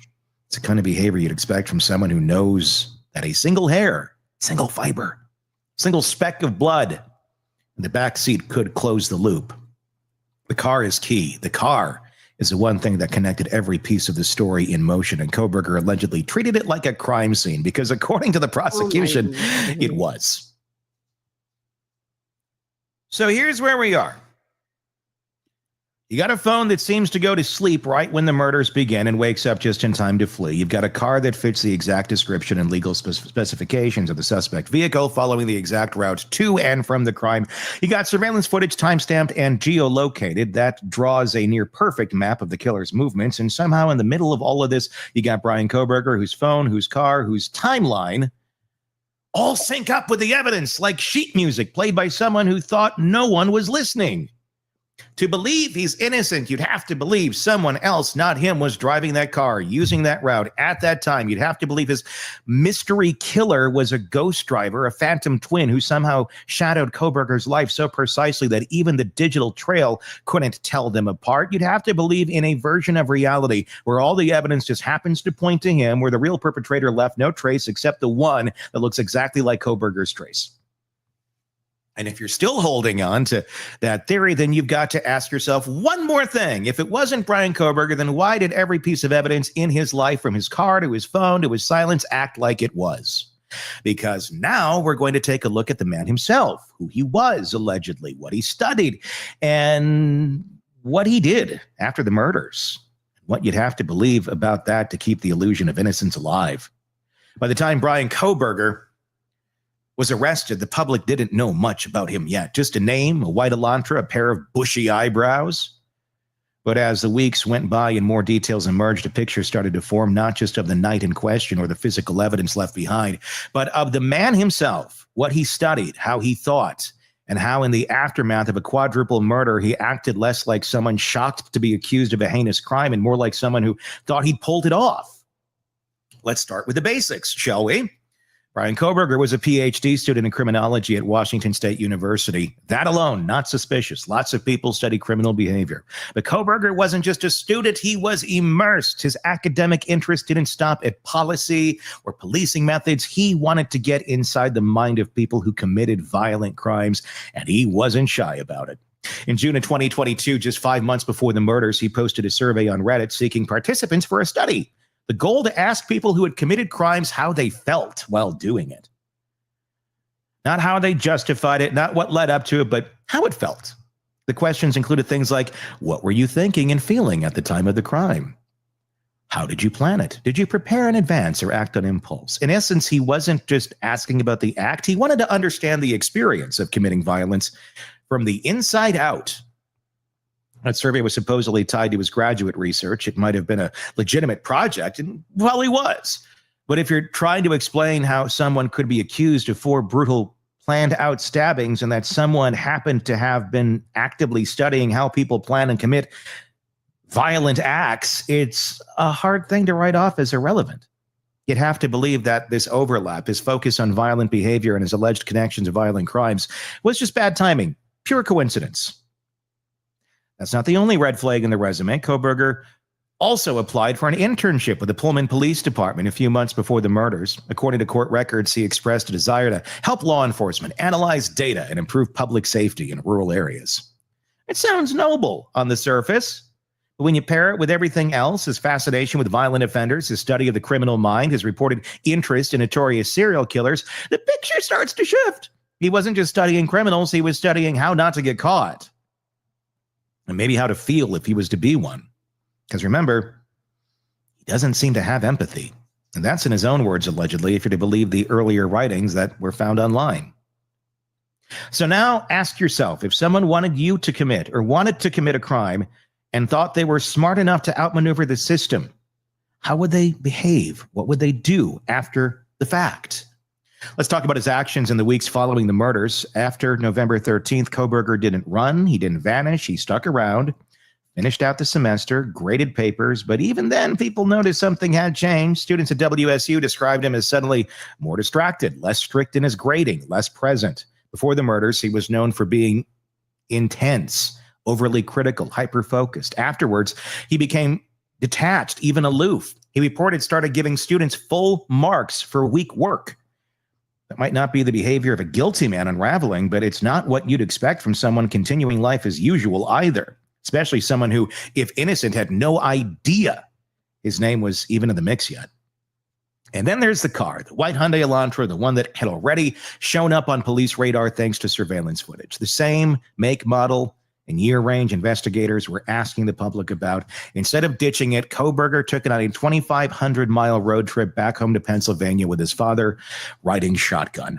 It wasn't some quiet family Christmas. Investigators now say he was being tracked the entire time. His car was flagged multiple times along the way. And what did he do once he got home?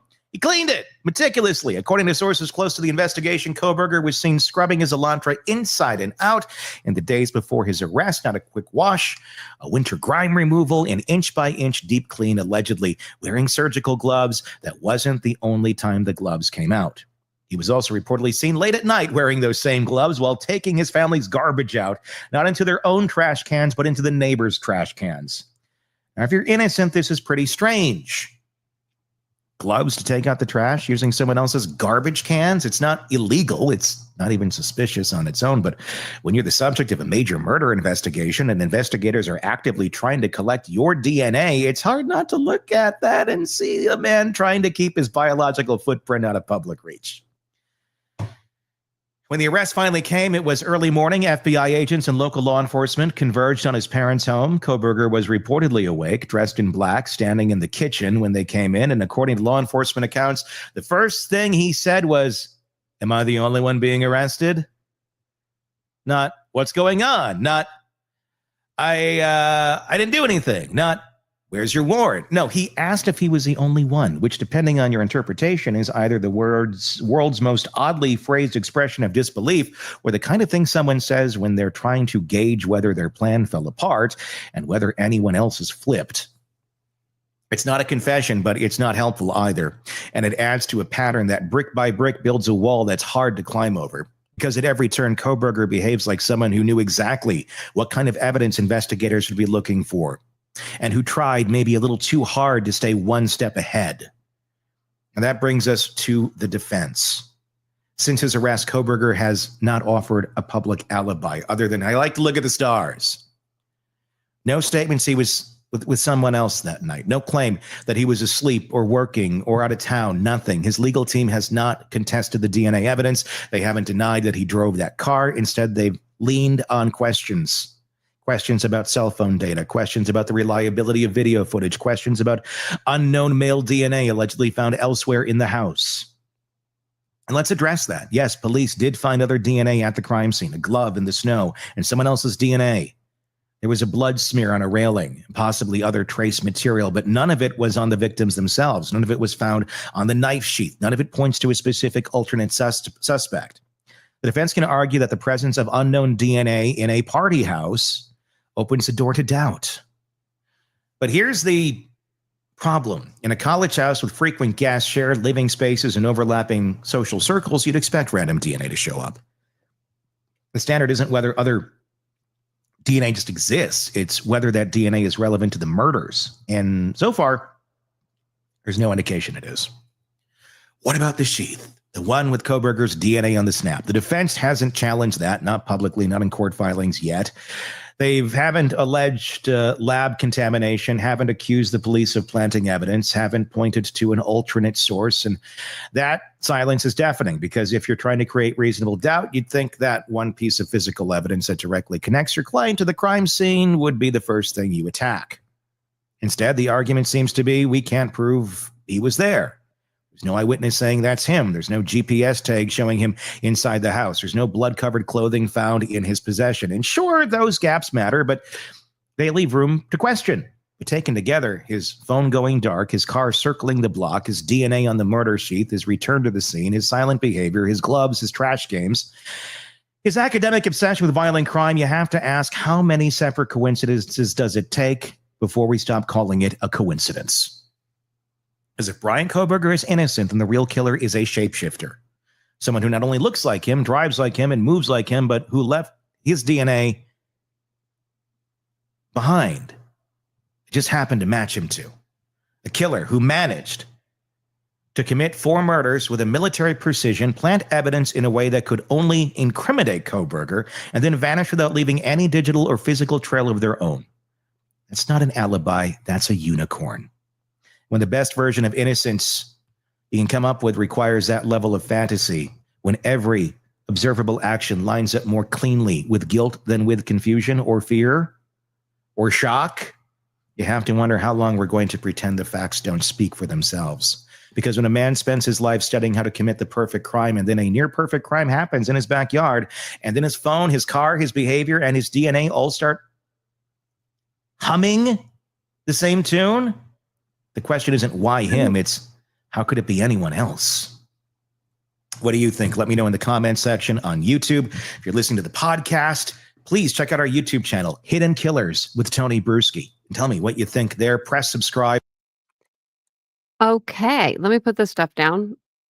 Oh, that didn't take long. That didn't take long at all, did it now? I was looking through to kind of go off what Tony Bruschi was saying, you would have to believe a lot of people either worked in cahoots with each other all at different times, all to frame Bryan Kohberger, or is it more plausible and probable that he had something to do with this? And that because he was a PhD student in criminology, he knew how to get away with this kind of crime, but sorry. But he didn't, because when you're actually committing a crime, it's a lot different than when you're just fantasizing about it. More people show up, things get out of hand, you lose things. You might sit something down that you regret sitting down at a later date, like a knife sheath.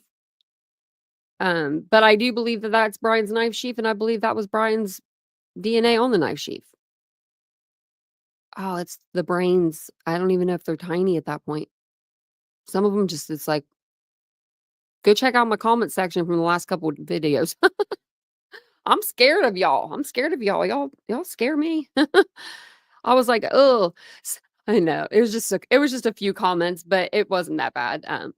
Everybody kind of was just arguing back and forth with your guys' self. Like, you guys were just like, and I was like, I'm staying out of it. It's the most, yeah, Betsy, you're right. Yeah. I'm about to write him a little letter, see if he'll write me back. Send him a picture with me. I don't want to flip him off because then he really won't. And then he really won't want to write me back. Maybe I could, like, well, you came to the right channel, Zerper. We're going through all of this stuff to get ready for trial. Yeah.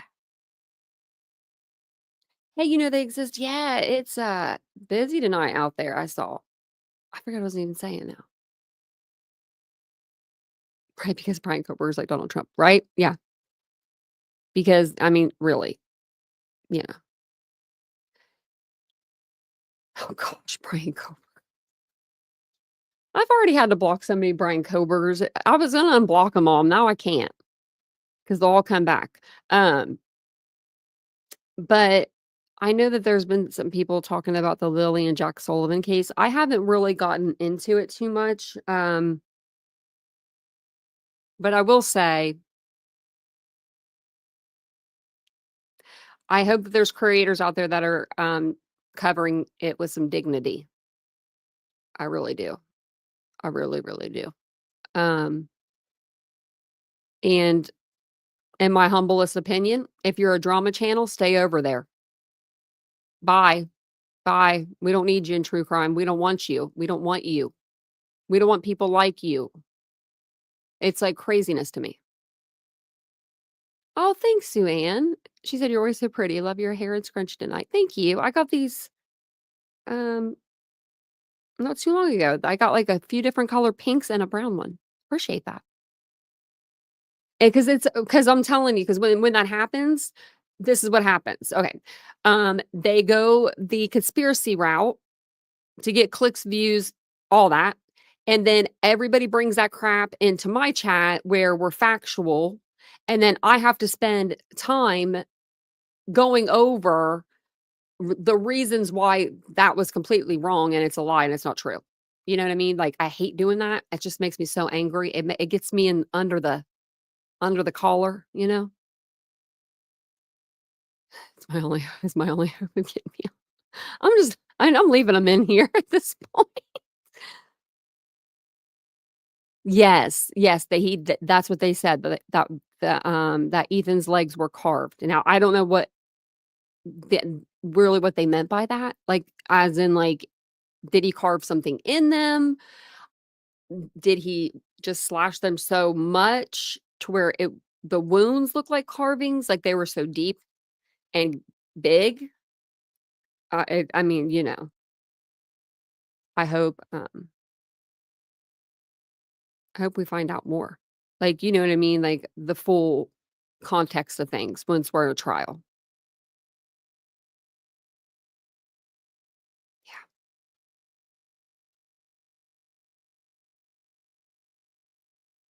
Yeah, squeaky, true.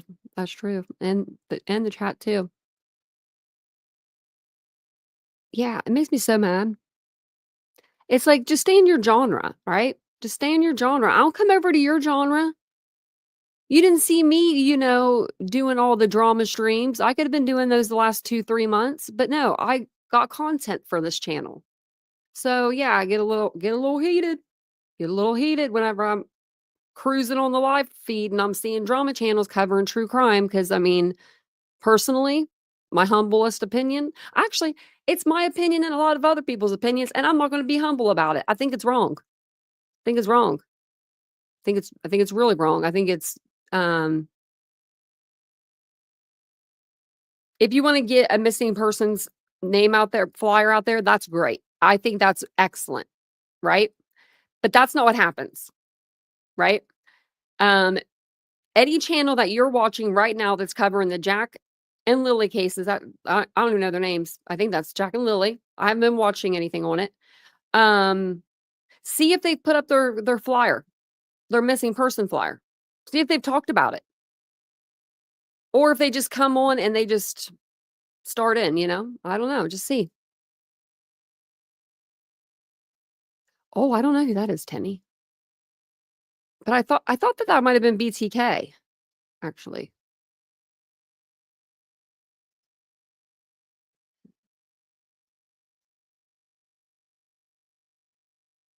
Let's see if I could find it.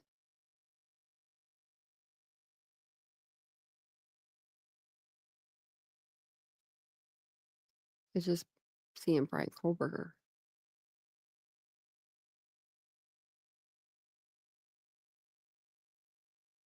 But I thought there was another one.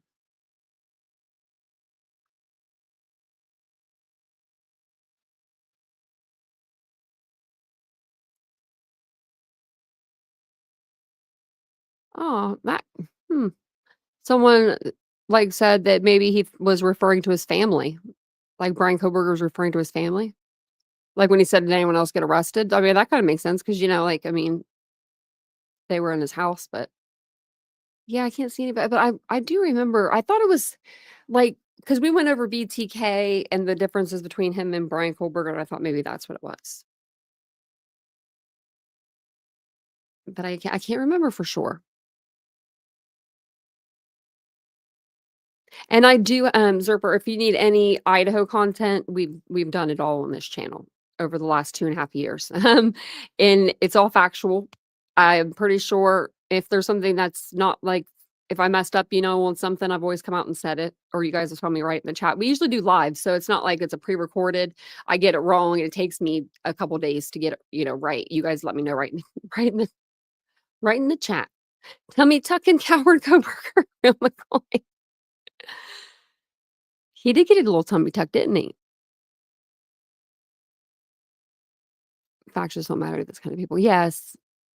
Suan, you're right. I'm glad I'm getting y'all over here that like to hear the facts and like to go with the facts and all that. I love that. I love that for us. And we speculate, of course. I mean, it's not monotoned over here. We're not, like one level, but I just like the facts. I like knowing the facts. I don't even watch other channels, so like I don't even get get that in my head. Like whatever's going on, like out there with the Idaho 4, I don't really know a lot about it because I don't watch other than what I watch to get ready for the show for my channel.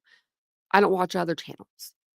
I just don't really. I'm usually live when they're live. It's usually the same time. And I never really go back and replay a live. I don't know why. I should, but I don't. I think it's because if it's a live, I like to be in the chat. I don't know. Was it Bundy? Thanks, Squeaky. So it was Bundy. Okay. I probably even had that on that differences and stuff thing that we did the other day. They do resemble each other. In certain pictures, especially, for sure. Well, I appreciate you guys all coming in tonight and hanging out with me for a little bit. Well, it's been 2 hours, and thanks for waiting on me. I know it was a little bit, I was a little late tonight, but I'm blaming that one on Vincent. He's taking that one.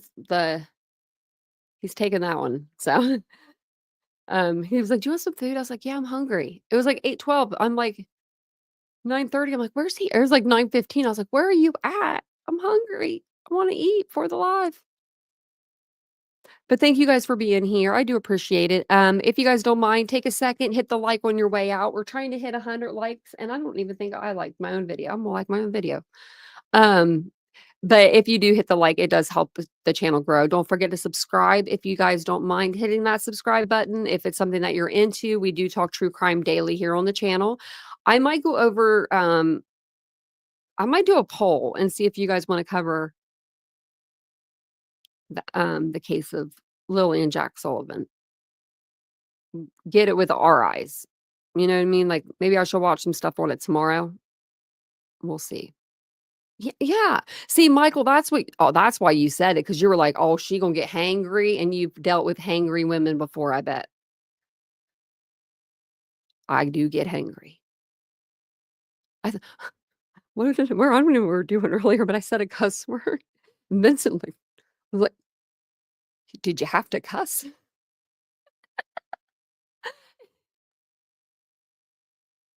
And I didn't.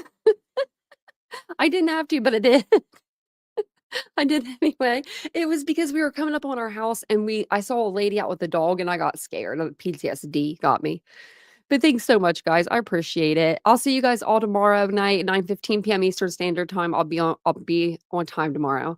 And we may do another live. This week we'll start doing more lives on the second channel during the day. So if you are subscribed over there, it's Unfiltered with Tanya, Tanya. And it is in the chat, usually filters through the Nightbot, but I'll be over there sometime tomorrow to do open panel. We can just talk about whatever. So I'll see you guys all tomorrow. Have a wonderful evening. Happy Mother's Day, guys. Bye.